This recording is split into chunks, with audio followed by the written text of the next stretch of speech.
He de admitir de que si no fuera por el libro que os voy a mostrar aquí en este vídeo, no habría empezado mi parte de historia real, con este momento histórico, con estos personajes, con esta época. Se me habría pasado por alto. Es que ni lo conocería.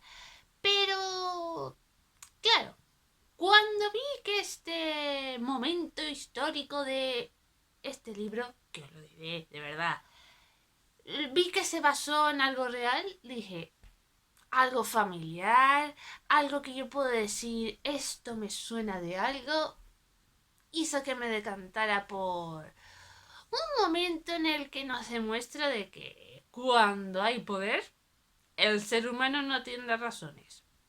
Desde mi más humilde opinión. Y creo que en el fondo, con tal de respetar los designios de un rey, hubieran ido bastante bien. Pero bueno, si queréis saber cómo me voy a estrenar con las historias reales, no con la mitología, vamos con el vídeo. Sigamos. Hola chicos míos, yo soy Verónica y bienvenidos de nuevo a este precioso canal en el que vamos a hablar de libros, de pelis y de mitología. Bueno, a ver, esta sección de mitología, solo que por primera vez en el canal voy a hablar de historia. Voy a hablar de un momento histórico que, bueno, en líneas generales no es muy conocido, no es un momento en el que marcara los cimientos de la humanidad. Marcó Inglaterra, mucho es, pero resulta de que sí inspiró a ciertos autores, como por ejemplo Ken Follett en Los Pilares de la Tierra. Aunque lo que me hizo realmente pensar, no quiero contar esto en Vergol, es precisamente Fuego y Sangre. George R. Martin, aquí tenéis el libro. Me habré quejado de la narrativa de Fuego y Sangre, pero bien que le estoy dando uso en este canal, no es por nada. ¿Y qué momento he escogido de Fuego y Sangre para poder escoger el pasaje histórico? Pues la danza de los dragones, que os traeré un vídeo hablando de ello, pero vamos con la parte real, con la conocida Guerra de la Anarquía Inglesa. Y bueno, sin enrollarme más como una persiana, vamos a hablar de ello. Bueno, primero vamos a situarnos cronológicamente hablando. La Guerra de la Anarquía ocurre entre el 1135, que empezaría con la muerte de Enrique I de Inglaterra, y 1153, con la muerte de Esteban de Blois. Pero antes de ponernos con la Guerra de la Anarquía, vamos a dar un poco de antecedentes. Como siempre he aprendido la historia, y lo aprendemos todos. Tenemos aquí a Enrique I de Inglaterra, un rey caracterizado por ser bastante efectivo, pero muy severo. Y bueno, hay que tener en cuenta de que no empezó su reinado de forma pacífica, porque tuvo que disputarse varias tierras que su padre, Guillermo I el Conquistador, se había disputado junto con sus hermanos. Así que ya empezamos a vislumbrar conflictos en esta familia. Pero bueno, Enrique I de Inglaterra llegó a tener un único hijo, William Adelin. Y bueno, a ver, estaba bastante resuelto el tema de la sucesión. ¿Qué pasa? Que en 1120 el barco donde estaría su hijo acabaría hundiéndose, el barco blanco, y en él morirían más de 300 pasajeros. William Adelin sería uno de ellos, y Enrique tendría unos problemas serios de sucesión. Incluso llegó a casarse por segunda vez con una mujer llamada Adela, pero con ella no llegó a tener hijos, y se iba acercando el momento en el que necesitaba tener un heredero. Tenía hijos ilegítimos, y si bien les dio condados importantes como el de Gloucester y Cornwall, quedaros con el de Gloucester, hacedme caso, al final optó por quedarse con el otro hijo legítimo que le quedaba. ¿Qué pasa? ¿Por qué sigue teniendo problemas de sucesión a pesar de tener un hijo legítimo? ¿Otro? Pues que este hijo era hija. Era Matilde. Se llamaba Matilde. O sea, que era una chica. Matilde era la mujer del conde de Anjou, pero antes era la reina consorte del Sacro Imperio Germánico. O sea, no es que no tuviera cierta experiencia en temas de monarquía.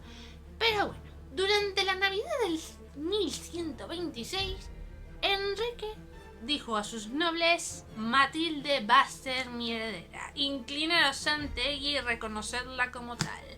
¿Esto no suena de House of the Dragon? A ver, inevitablemente va a haber algún que otro momento en este vídeo que voy a comparar la Guerra de la Anarquía con George R. R. Martin. Ya os lo advierto en este punto de la historia. Se dice que lo hizo por medio de la fuerza. A ver, teniendo en cuenta de que en esa época o bien tú él querías el poder para ti mismo o no aceptaban a una mujer en el trono, digamos que no fue precisamente que los nobles estuvieran a gusto con la elección del rey. Pero bueno, no pasa nada porque básicamente en 1135 Enrique I de Inglaterra fallecería. Ya estaría Matilde nombrada como su heredera.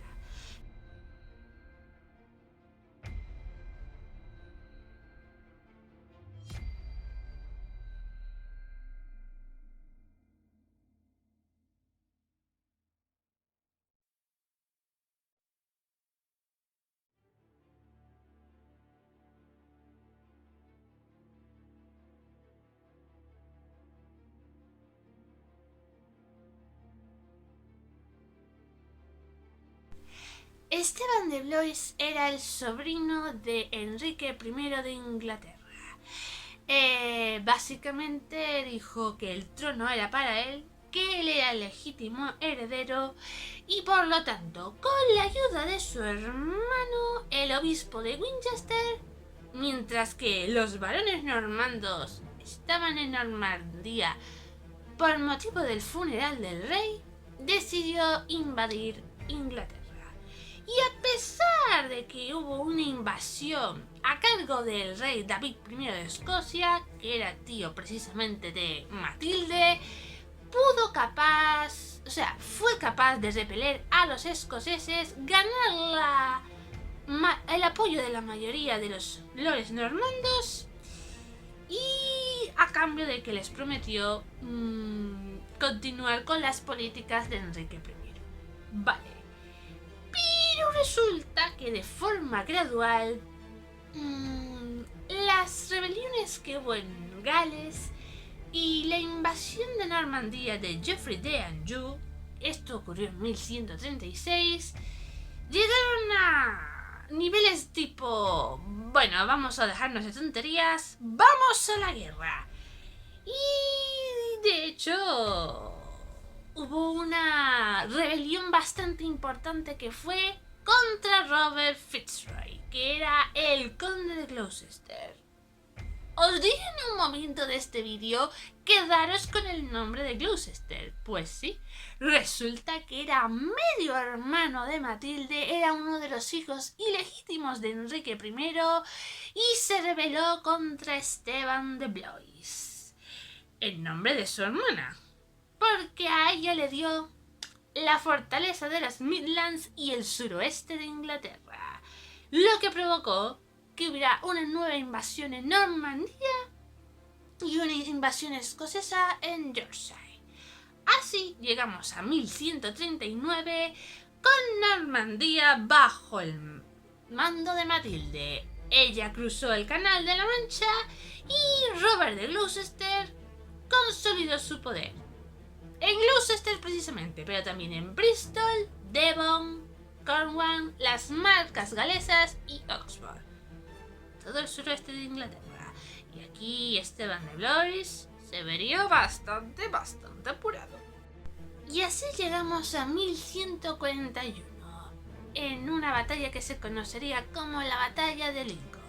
Aquí, Robert de Gloucester y el conde de Chester hicieron marchar un ejército de apoyo a través del corazón del invierno para machacar las fuerzas de Esteban de Blois que estaban en Lincoln precisamente. Fue una victoria aplastante para el conde de Gloucester, ya que fue capturado Esteban en batalla. El pobre rey dijo: vamos a intentar resistir, aunque no fue la medida más inteligente que se le pudo ocurrir a Esteban de Blois.